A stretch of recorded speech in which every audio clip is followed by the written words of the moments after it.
Good afternoon, everyone. Good afternoon and welcome to Santa Clara University. I'm Father Mike Ing, the president here. I'm pleased to see so many of you here as we officially welcome Bishop Oscar Cantú here for this first public lecture on this campus. So this is a very auspicious occasion, and we're glad to have an audience as bright-eyed as all of you here on this afternoon.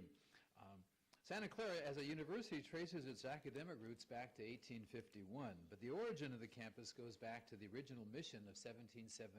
So we continue that work in terms of the service of the church that was begun by the Franciscans so long ago.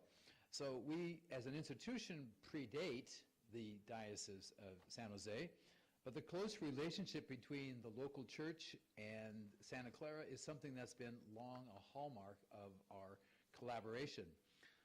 Among the hallmarks of a Jesuit institution is service to the church. Both nationally and internationally, one of Santa Clara's most important services is preparing women and men for leadership at Santa Clara's Jesuit School of Theology, at our Berkeley campus, and here on the campus through the graduate program in pastoral ministries. So as a university, we seek to serve through theological research, publications, and teaching, and also through work in the public domain, such as our Santa Clara University. Many of our students volunteer across the whole area here in San Jose through our community service projects, through experiential learning. So we are very pleased then that we can welcome the bishop to address us today on this important topic. And I'm going to call on Dorian Llewellyn to set this in the context here of the work of the Ignatian Center. So, Father Llewellyn. Thank you so much. So now you know my name. I am Dorian Llewellyn. I'm the Executive Director of the Ignatian Center for Jesuit Education here on this campus. Today marks the 25th annual Santa Clara Lecture. This series was launched what is now a generation ago together with the Department of Religious Studies. And the lectures seek to bring to campus leading thinkers in the Catholic intellectual tradition to reflect on some of the most significant issues of our times. And we disseminate these lectures nationally and internationally through the Ignatian Center's journal, Explore. I was looking today at the roster of previous speakers, and there are some very distinguished names. I also looked at the topics, which is a rich array. In the past few years alone, speakers have covered racial justice, Pope Francis's call for an integral ecology, leadership and spirituality, Catholic feminism, Christian-Muslim relations, and Christianity in Africa. St. Ignatius called the first Jesuits to pay attention to what he called peoples, times, places, and what today we call in academic jargon, we call that particular context. So as the Jesuit University in Silicon Valley, we have a particular duty to pay attention. Places, times, peoples. Our place here, this zip code, is the epicenter of a life-changing phenomenon. Our time is witnessing the meteoric rise of digital culture. Peoples are all of us who are affected by that rise, and they include men and women through every culture and every continent. At the recent Synod of Bishops on Young People, the Faith and Vocational Discernment, one major topic discussed was young people's relationship with technology. That relationship has lights. The internet, for example, can be a really important platform for evangelization. But we also know, personally, and as a society, that it has shadows. So the bishops are asking young people, who are indeed the experts in technology, to help them better understand social media, AI, robotics, and biotechnology, so that together we can discern what leads to human flourishing. We then have a significant topic and a distinguished speaker to address it. So we are very grateful that Bishop Cantú so generously made himself available to give this lecture only a matter of weeks after he arrived here in the diocese. Bishop Cantú brings to us a rich history of parish work and extensive experience in international and immigration issues. He's a former chair of the U.S. Conference of Catholic Bishops Committee on International Justice and Peace, and he currently serves on the bishops' subcommittees on the Church in Latin America and Hispanic Affairs. Monsignor Oscar, thank you so much for being here and for being willing to help us discern the relationship between technology and flourishing in all aspects of who we are as human persons in what is now a global society. Welcome, and thank you very much.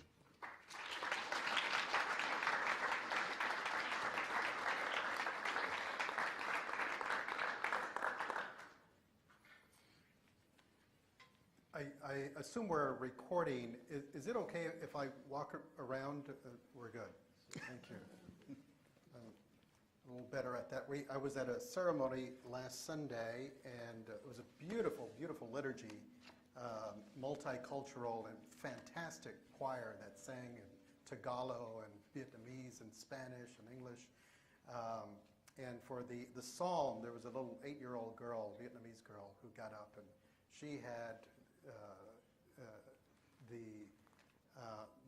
she was so self-possessed, and they had to put not only one stool but 2 stools so that she could reach the microphone.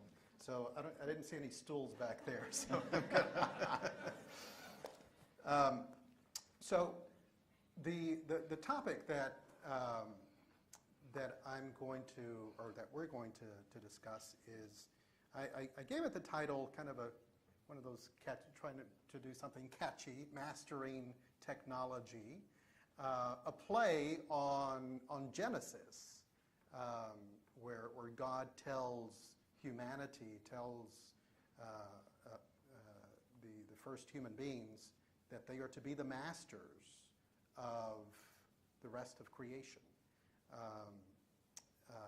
to cultivate it, not to use it simply for their capricious pleasures, but rather to cultivate it, to make the best use of it. So, so that relationship between what is the human person, what does it mean to be human, and how do we use technology? In that sense, how do we master it? Not just all of the gadgets and all of their possibilities, but what is the final use? How does it help us to be more human? How does it help it, or does it, to flourish in our human activity? So just to let you know where I'm going to go, if you need to make your way out at some point, that's fine. So I'm going to talk a little bit, open up with Christian anthropology, who we are as human beings. What does it mean to be human? I'm going to look, particularly since we are at a Jesuit institution, at a great gift that Ignatius gave to us, that of discernment, about what does his initial process of discernment, where his conversion took place in the hospital bed, what can that tell us, and what guidance can that give us in our relationship to technology? So we'll look at discernment a bit. We'll talk about what some of the good things about technology, so we don't want to be just highlight some of the cautions or the negative things about technology. They've done some fantastic things for human flourishing, so I'll go briefly through that. I will talk a little bit about brain power and memory, particularly the distinction between working memory and long-term memory, and how those work with each other. We'll get in a little bit into the weeds about plasticity of the brain. You've probably heard about that. And disclosure, I am not a techie. I am not a scientist. I have a background in sacramental theology. This has nothing to do with sacrament. Actually, it does have something to do with sacramental theology. But so what do I bring to this discussion? I bring the viewpoint of a pastor,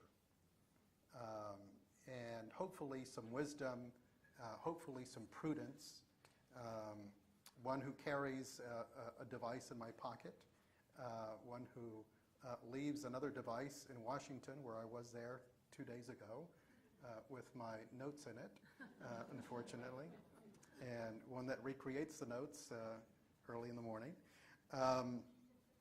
So that's what I bring to this discussion is the viewpoint of a pastor, and then I'll pan back out and ask some wider questions about what should be our relationship to technology, knowing what it does to us.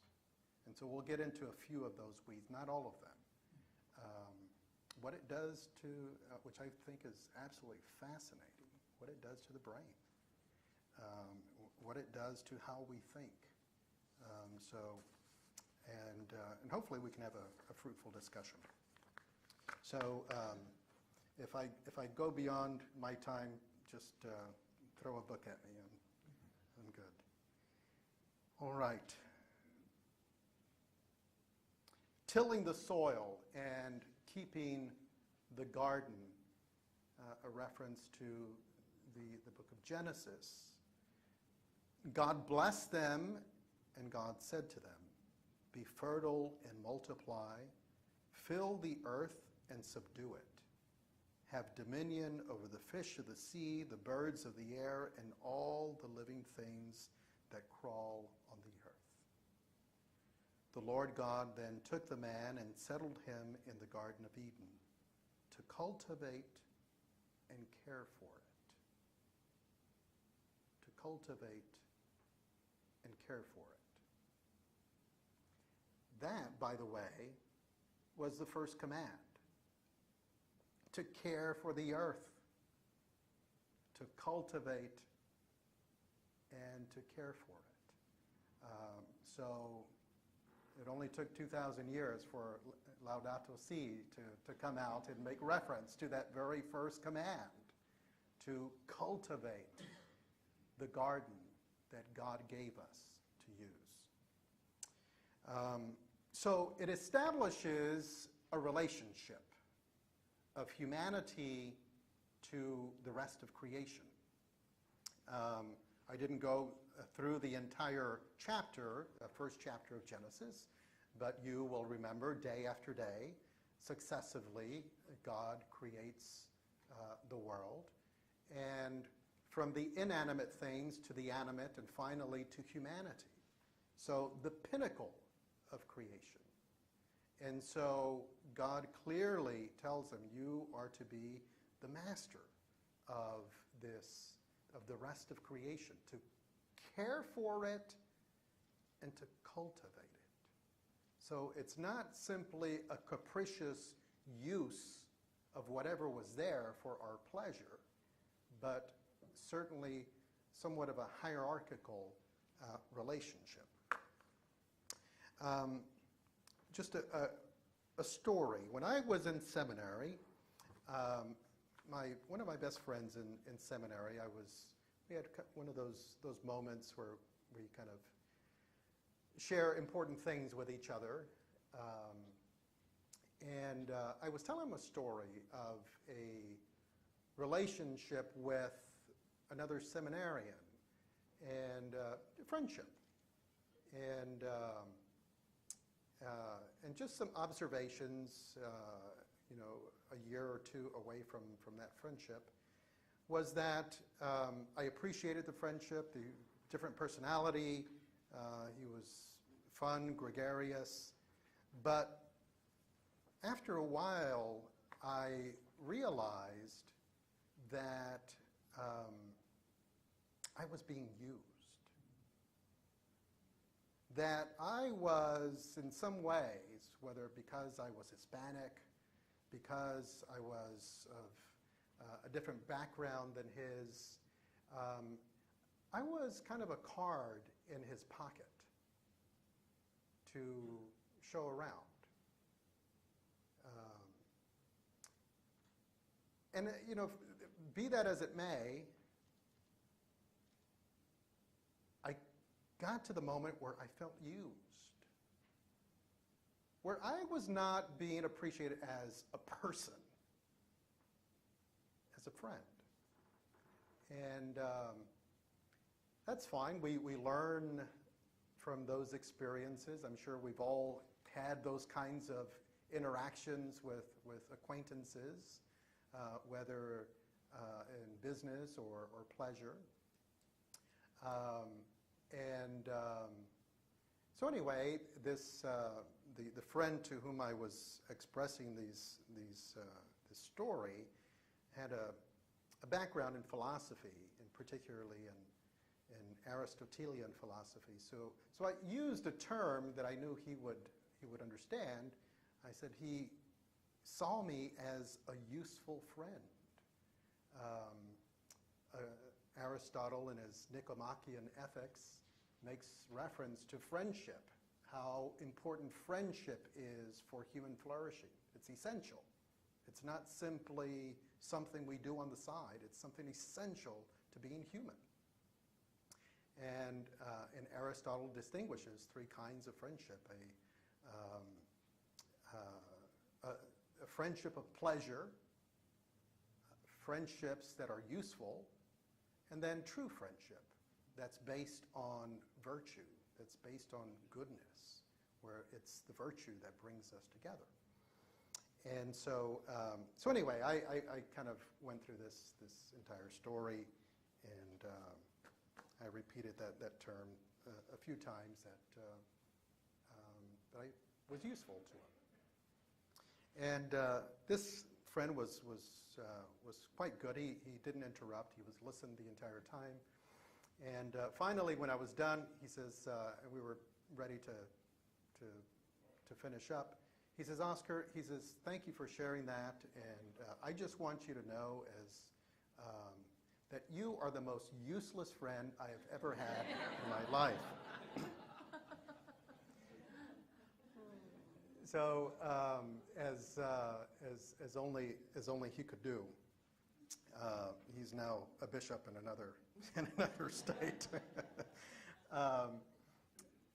But I share this story about what is the proper relationship that we should have with one another. What do we use the things around us for? Do we use them in a proper way? What is the right relationship? And it's a process of trial and error. I never would have known that this other person, for whatever reasons, didn't have the capacity to be a true friend to me and I to him. But I wouldn't have known had we not engaged in a trial and error friendship. And hopefully we learn from that. So this is the process of prudence, which is the highest of the four cardinal virtues. And so prudence is honed by using it in experiences, and it's a process of trial and error. I say this not simply about our friendships, as I agree with Aristotle, friendships are essential to human flourishing. But what should be our relationship with technology? And many times it's going to be a process of trial and error. And so our prudence is essential in this process. Some wider questions I think we need to ask. I'm not necessarily going to answer them. You might. What is the purpose of life? What is the purpose of human life? What makes us truly human? What relationship should we have with technology? What effect does the use of technology have on us as human beings? It changes us. Whether we acknowledge that or not, it does. It has changed us. Does it make us smarter? Does it make us wiser? Does it make us more human? Does it make us superhuman? Do we seek to become superhuman? And what does that even mean? Ignatius, he gave us a standard of discernment and a tremendous, beautiful example of discernment. You're likely aware of the story of his conversion. He had been in the military and was terribly wounded in battle. His legs were crushed, and he spent quite a bit of time recovering in a hospital bed.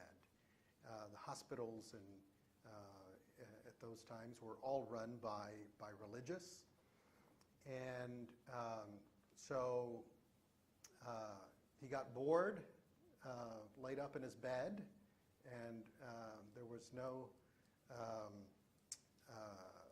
cable television at the time, so what was there? He enjoyed reading stories of gallantry, but the good sisters didn't have those kinds of stories, but they did have the life of Jesus and the life of the saints. So that's what the good sisters gave to young Ignatius. And so at least he had something to read to keep his mind busy. And so he did. He read them, and he enjoyed the stories of the saints, of their heroic lives, and how their lives were transformed, and how they gave their lives to Christ, so many of them heroically. The life of Christ himself, which is a tremendous, powerful witness to anyone who reads the story. But he still yearned for those stories of knighthood and gallantry that he enjoyed. But in his own reflection, he realized that after he would read those stories of the knights and their gallantry and protecting others and at the service of the king, that it was intensely joyful for him. It was an intense pleasure for him to read those stories. But afterwards, there was kind of a sense of emptiness for him. There was really not much that lasted. On the other hand, after reading the stories of the lives of the saints and the life of Jesus, there was a deep joy and peace that remained. And that was the beginning of Ignatian discernment. What are the effects? What does it leave us with? And I think that's a great model to think about how we use technology.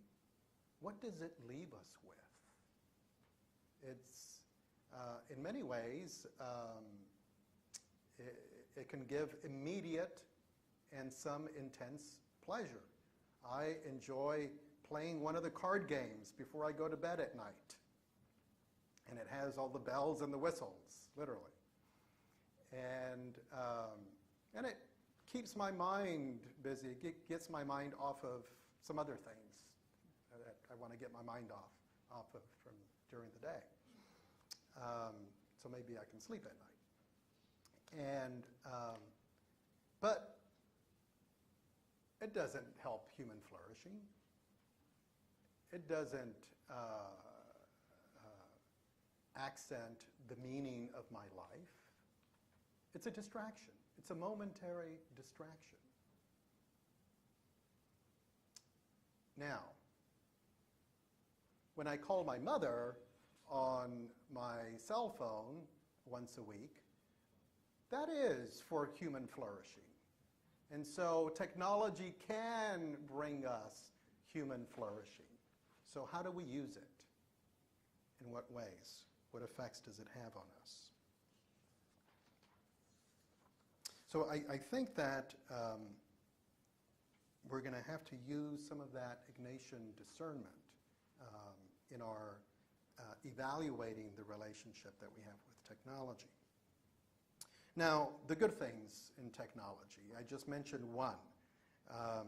Personally, I like emails. You have them all in front of you. You can respond to them immediately. I like to write, but I'm terrible at writing letters because I start writing a letter and I'm a perfectionist, and before I finish it, I get a phone call or someone distracts me, and I never get back to the letter until a week later, and then the issue's over. And so the immediacy of emails, I can respond to it on my phone. I can respond to it on the go. So certainly technology brings some fabulous things to our lives. The mobility. Some of you know that I arrived from New Mexico. I was the Bishop of Las Cruces. 45,000 square miles of desert and a few people in between. And so I spent a lot of time in my car. And thankfully, I had a phone that was connected to my car, and I was able to put calls into my secretary and remind her about things that I had forgotten earlier while I was in the office. And so it became my mobile office, my traveling office. And I was able to take phone calls hands-free and technology, a wonderful thing, the mobility of it. And it was then that as I would drive sometimes 5 hours across the desert, I thought, I can make these phone calls, but boy, wouldn't it be nice? I've heard about those Teslas, and wouldn't that be nice? I could actually write some emails and read a book. So anyway, I'll dream about that some more. Prayer. Those of us who are charged with praying for you all 7 times a day, and we do so happily. Well, not always so happily, but a big fat book, and there's 4 of them. That it's not always pleasant to carry around in my suitcase when I travel, or when I'm going places and so on. Plus, you got to flip pages back and forth. It's all right here. It's all right here. And as a matter of fact, when I used to spend most of my time in my car in southern New Mexico, I could even connect it to my car speakers, and listen along to the prayers being read. Technology, certainly some wonderful things. Having the internet at our fingertips, wonderful possibilities. I'm not in the field of medicine, but you all know better than I what technology has done for medicine. The accomplishments, they're tremendous, and so many more to be discovered yet in the future. For our own safety, I'm thinking just I got a new car when I got here, and all of the gadgets that it has to keep me safe. I want to change lanes, and it says, no, don't go there. There's somebody in your blind spot. Thank goodness. Education. I was teaching in Houston, And just as technology was coming into the universities, and is when I stopped teaching, and but I'm sure that it has brought lots of new possibilities and of connecting students with instructors, and certainly the possibilities of doing research are just tremendous. Communication. There is a monastery in New Mexico, Christ in the Desert, it's called, Benedictine Monastery. It's out in the middle of nowhere. Gorgeous, beautiful. If you like quiet, if you hunger for a time away for a spiritual retreat on your own, I recommend it. Christ in the Desert. You have to. It's about probably 2 hours out of Albuquerque, and off of the main road, you have to drive another half hour on a dirt road, and you could use a four-wheeler at that point. But once you get there, it's absolutely gorgeous. It's in the middle of a canyon. There's a river that runs by it, and had good relationship with the monks there and with the abbot, and they were absolutely full. And they had monks from literally all around the world, from Sri Lanka, from India, from Malaysia, from the Philippines, from Africa, from South America, from Poland, from Europe, everywhere, even from Kansas. Well, how did they connect? On the internet. So these young men who were interested in the contemplative life looked it up, found it on the internet. They contacted the monastery. They established communication over the internet by email, and then phone calls.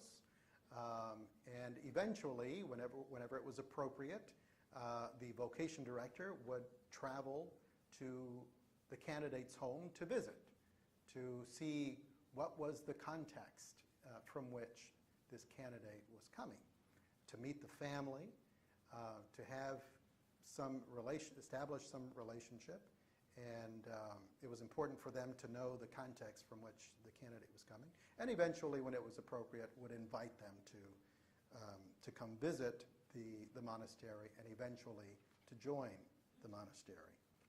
The use of technology, even for something as remote as Christ in the Desert Monastery.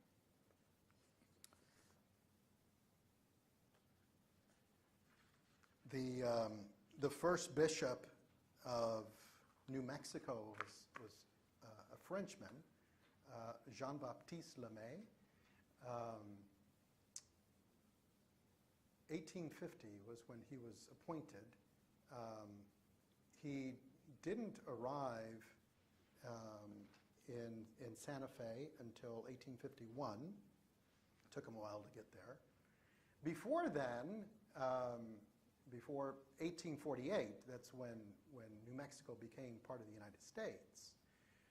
Before then, it was part of Mexico, as you know, as was California. And so New Mexico was part of the Diocese of Durango. Now, Durango is 1,000 miles south of New Mexico. So there's a saying in Spanish, cada venida del obispo. Every arrival, whenever the bishop comes around, it's sort of equivalent of every blue moon. And that's the background, because whenever the bishop comes around, it's probably every 5 years. So I can imagine whenever I would complain about 45,000 square miles in southern New Mexico, I would think about the Bishop of Durango. And he didn't have an air-conditioned car to drive around in. So in any case, when Bishop Lemay was appointed and he arrived in Santa Fe. He had some priests who were rather rebellious. They had become rather complacent, having their previous bishop 1,000 miles away. They felt they could do whatever they wanted, and they didn't like having an authority in their backyard. And so some of them said, no, the Bishop of Durango is our bishop. You know, we don't acknowledge you. So in any case, at one point, Bishop LeMay ran into the Bishop of Durango, and there was a rather interesting exchange, because the Mexican bishop said, "Who are you?" He said, "I'm the Bishop of New Mexico, the Bishop of Santa Fe." "I'm the Bishop of New Mexico." The memo had not gotten to Mexico. And well, now, whenever a new bishop is appointed for the other surrounding bishops that it will affect, we get an email immediately from the nuncio. The use of technology for better communication. It's easy, immediate. Let's jump to brain power and memory. Nicholas Carr, a really interesting read. I heard him speak. He was invited to a symposium at another Catholic university in Notre Dame. And there was a presentation last spring on, it was looking forward to the Synod on young people. So that was the general theme, and some of the keynotes, and this particular one was on the use of technology and what it does to us. And he's a writer by trade. He was a journalist, but has done some really extensive research on what technology does to us. So this, his book is called The Shallows, What the Internet is Doing to Our Brains, suggesting sometimes that it makes us live at somewhat of a shallow level if we don't intentionally delve into the deeper elements of human flourishing. So one of the things that he says, I mean, it's definitely worth the read. If working memory is the mind's scratch pad, then long-term memory is its filing system. So he makes this distinction between what we work with in the immediacy, this working memory. And we have these file cabinets that fill up rooms or a library of experiences that we've had, things that we've read, people we know, et cetera, et cetera. Values that we keep, and schema. So, but he says that long-term memory is much more important than a simple filing system. There are connections that happen in the background. So how do our human interactions connect with what we've read? How do our experiences connect with what we believe and how we worship? So there is, in the background, all of these synapses connecting and forming a schema. We might call them in Christian terms values and virtues. What makes us flourish as human beings?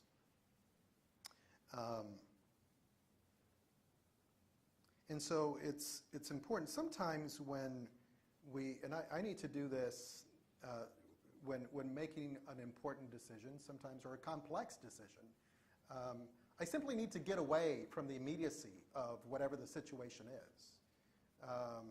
Go play a card game, go take a walk or take a jog, and then come back to it, or sleep over it. Many people say that.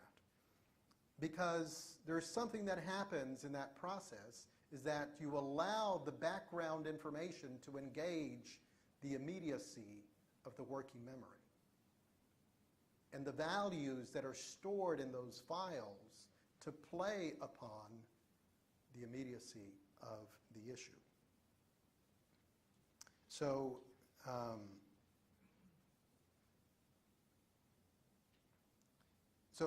the filing cabinets, they're not just for information, where we go in and look for files, but virtues by which we order and prioritize things. So long-term memory is actually, he calls, the seat of understanding. That's how we understand things. So it's not just information. It becomes understanding.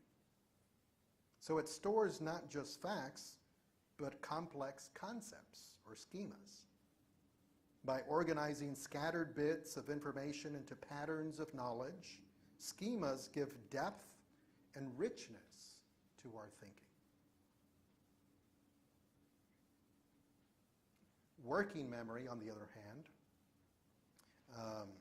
he cites John Sweller, who is an Australian educational psychologist who spent 3 decades studying how our minds process information, who says that working memory can process 2 to 4 elements at any given time. And those elements will quickly vanish unless we're able to refresh them by rehearsal. So those 2 or 3 elements that we can keep in our working memory, they have to be applied, they have to be placed into the filing cabinets and to understand where they belong in the entire panorama of understanding. And possibly to put some flesh and bones on it that helps it to stay fresh for our understanding. And he gives us an image. He says, imagine filling a bathtub with a thimble. That's the challenge involved in transferring information from the working memory into long-term memory.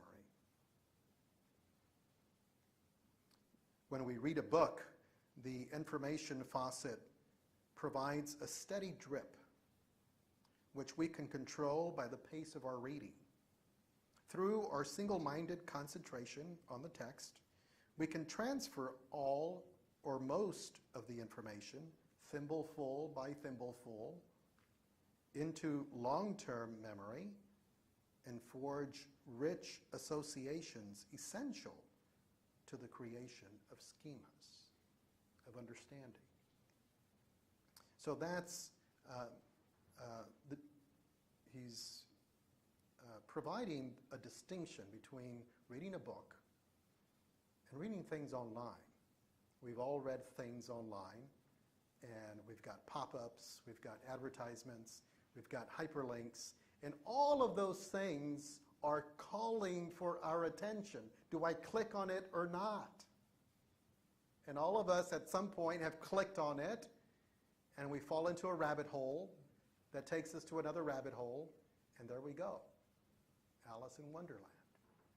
Yes, great information, but where do we even start? And because our attention is divided, we take little of that with us into the filing cabinets of storage, of long-term memory. And these, he goes through study after study after study, and each one of them points this out. So with the net, we face many information faucets, all going full blast. Our little thimble overflows as we rush from one faucet to the other. We're able to transfer only a small portion of the information to long-term memory. And what we do transfer is a jumble of drops from different faucets, not a continuous, coherent stream from one source. I think Nicholas Carr has, I don't think he's Catholic, but he realizes what that discernment process is that Ignatius shows us. He says at one point, the net seizes our attention only to scatter it. It seizes our attention only to scatter it. Lots of good things, and quickly that it can take us. Saves us a lot of time. But at the end of the day, we have to ask ourselves that question. What are we actually accomplishing? And so to use it responsibly, I would say, takes tremendous discipline. Actually, much more discipline than simply reading a book.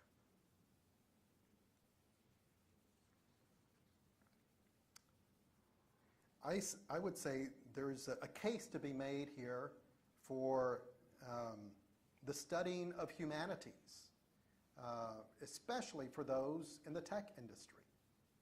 To know what are those schemas in our background?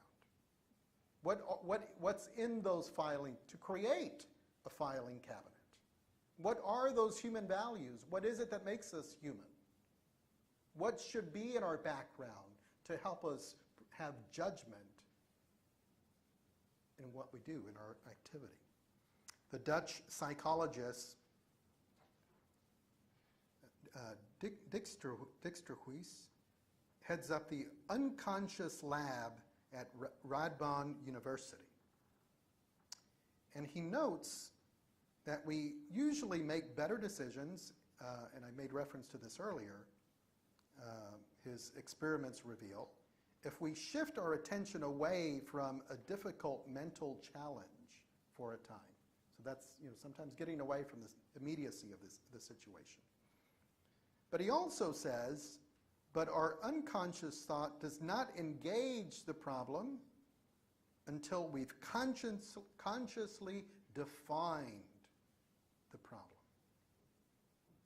And that takes some judgment. What is the issue at hand? That takes a larger schema bringing to the information that we've collected. How do we judge it? What's the issue?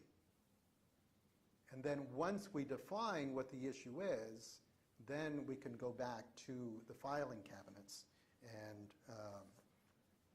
and overlay what are the values. How do they apply to this situation? So if we don't have a particular intellectual goal in mind, unconscious thought does not occur, he says. And so we need larger schemas of values by which to organize information. How do we create them? I would say studying the humanities. And this is an English major talking. The plasticity of the human brain. There was a great line that jumped out at me, probably the best line in the entire book of Nicholas Carr. Neurons that fire together wire together. Neurons that fire together wire together. He was citing Gary Small, professor of psychiatry at UCLA and director of its Memory and Aging Center, who has been studying the physiological and neurological effects of the use of digital media. Small says, the current explosion of digital media not only is challenging the way we live and communicate, but is rapidly and profoundly altering our brains. Thomas Kirstein, psychotherapist and high school counselor as a quick read. And if you have young children or teenagers who are asking for smartphones, you might want to take it's a very quick read, but a good one. It's called Disconnected. And he makes the case for why he has not given his children smartphones. And I think he makes it pretty well. As a member of the Intervention and Referral Services Committee at the high school where he works, the group seeks to provide academic accommodations for students with temporary or permanent disabilities, such as concussions, diabetes, Crohn's disease, or a specific learning issue. However, during the school year of 2009, the types of disability started to change. Attention deficit hyperactivity disorder, ADHD, was on the rise. It's a neurological disorder, you're probably familiar with it, and some of its symptoms are inattention, disorganization and lack of focus, and sometimes impulsivity and hyperactivity. One of the interesting things is that this is usually seen by age 5 in a child. And the average age of diagnosis is 8. However,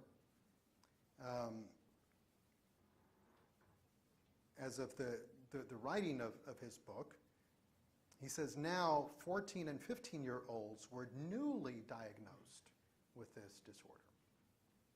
And so he points to some evidence that this is creating it, that it's creating this disorder. He also cites the work of Dr. Small from UCLA. In 2007, Dr. Small began researching technology's impact on the brain. He discovered that when subjects spent as little as 1 hour a day online, the activity patterns of their brains changed dramatically. Just 1 hour a day online. Imagine 4 hours, 5 hours, 8 hours.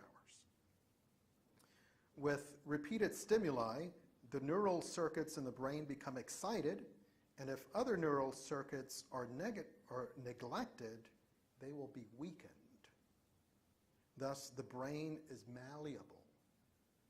We form it, it continues to form, not only for a child, but also for adults in our use of technology. Nicholas Carr reflects on the effects of technology on himself. He says, "I can feel it too. Over the last few years, I've had an uncomfortable sense that someone or something has been tinkering with my brain, remapping the neural circuitry, reprogramming the memory. My mind isn't going, so far as I can tell, but it's changing. I'm not thinking the way I used to think. I feel it's most strongly when I'm reading.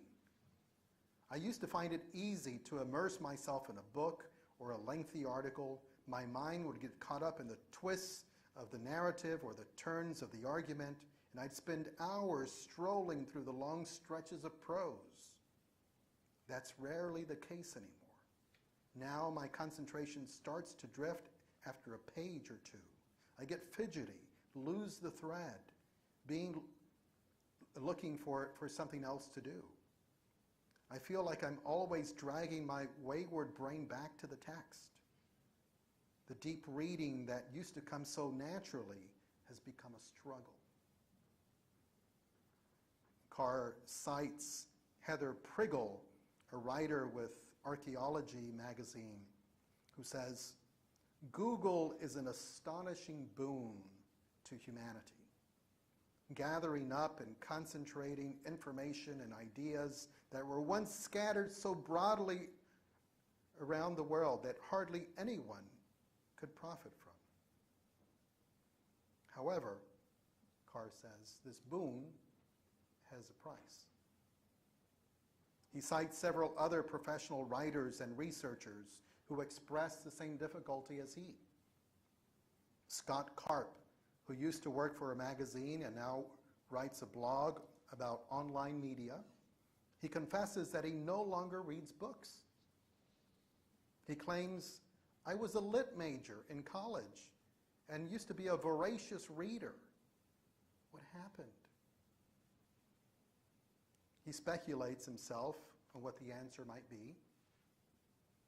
What if I do all my reading on the web, not so much because the way I read has changed, that is, I'm just seeking convenience, but because the way I think has changed? He's on to something. It's not just out of convenience, but it's changing the way we think.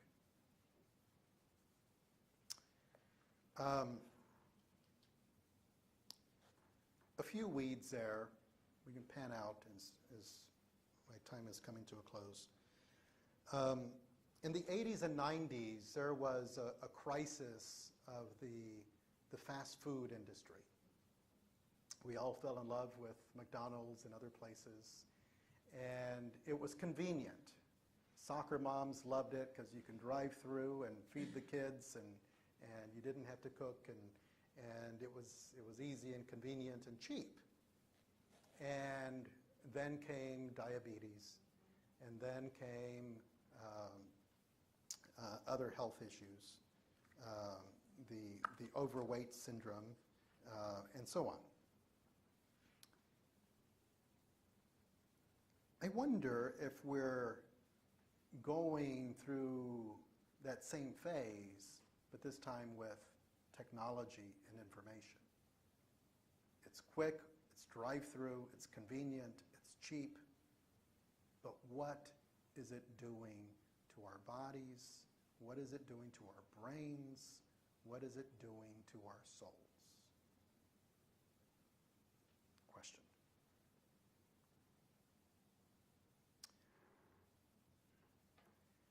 The Tesla, getting back to my great desire of the Tesla.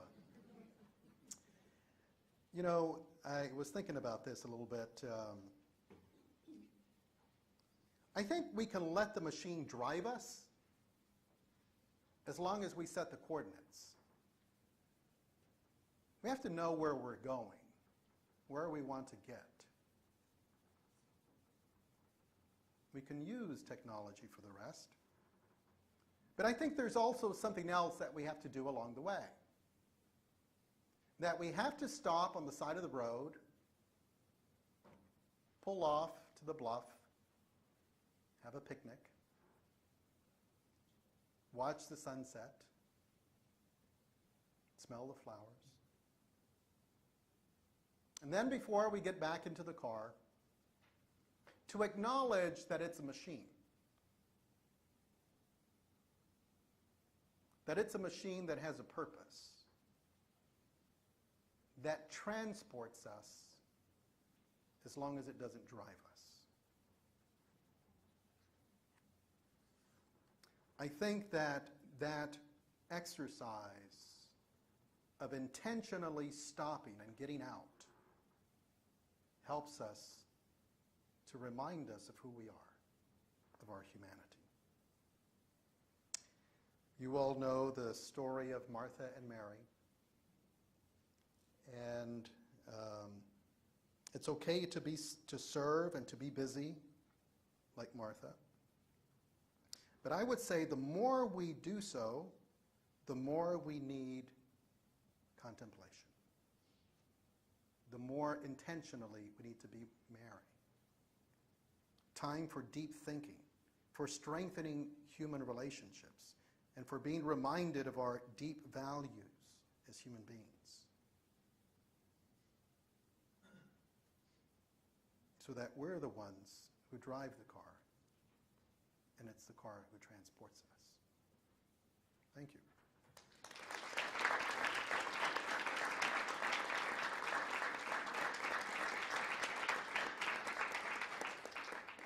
Thank Thank you very much, Bishop Cantú. These are the questions that I think, I don't know if there are any answers to them, but the very fact that we raise them here is very important. I do know that the Jesuits want to sneak off at some point, but I think we might we do have time for maybe one or two questions. How would I put this elegantly? Could I invite you to speak concisely with a question, and then I'm sure Bishop will be able to take your question. We have microphones here. Sir.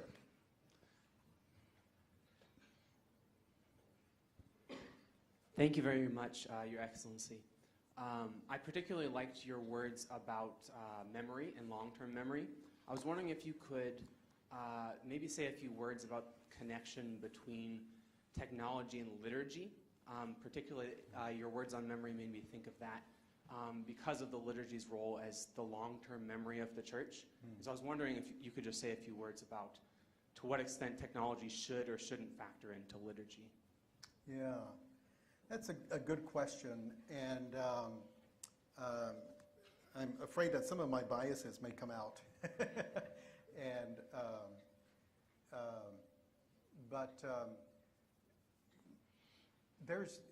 let me start with this. My observation of, and this is not used a whole lot anymore, is the use of technology and lectures, of having an outline that's on the screen.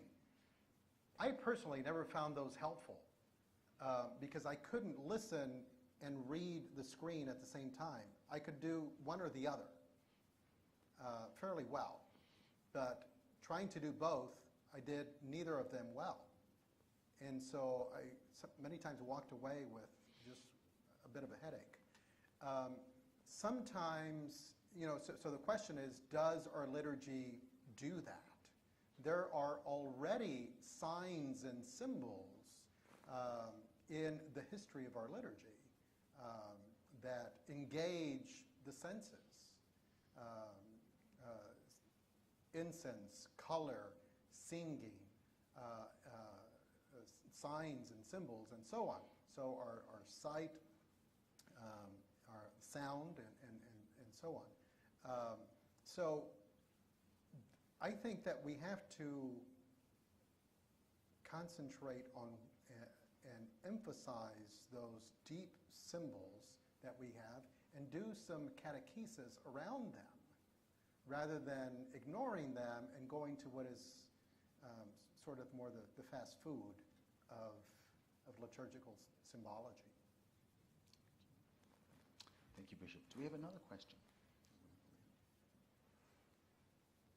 Ma'am? I just want to say, I think it's too Could you just, so that people can hear you, would you mind using the microphone, which is here? Thank you. I think we need to just, the two prepositions, very simple. And I was thinking we need a timeout, but a timeout means separate and apart from, but it needs to be part and parcel of our discernment or reflection is, maybe I'm encapsulating what you said, it's what technology not only does for us, but to us. And there's quite a distinction. And I think so many people now, it's a blur. And what's helpful is perceived as positive. But again, who's in charge and who is the master? Bishop, do you have a response to that? Absolutely. And I think that that's what we need to remember, that we bring our humanity, we bring our values to it. And so in that sense, it's important to master technology. Don't let the tail wag the dog. I have nephews and nieces and cousins that are just, they can't wait till the newest technology comes out. And that is it seems like that's the meaning of their life. And it's sad, because then how long does that last before the next one comes out? So we're jumping from one technology to another, and are we establishing roots in our identity, in our humanity? Thank you. Bishop, you had one Spanish phrase, which was cada venida del obispo. as rare as hen's teeth. I want to give you another Spanish phrase, which is nuestra casa es su casa. Thank you. So I'd like to thank you very much. I'd like to thank the audience. Thank you for what has actually been a very thought-provoking lecture. I think sign of a good lecture is it answers more questions than it asks more questions than it gives answers. That's what we encourage our students to do, is to ask intelligent questions. So thank you very much. I do believe that Father Eng has something we'd like to present you with.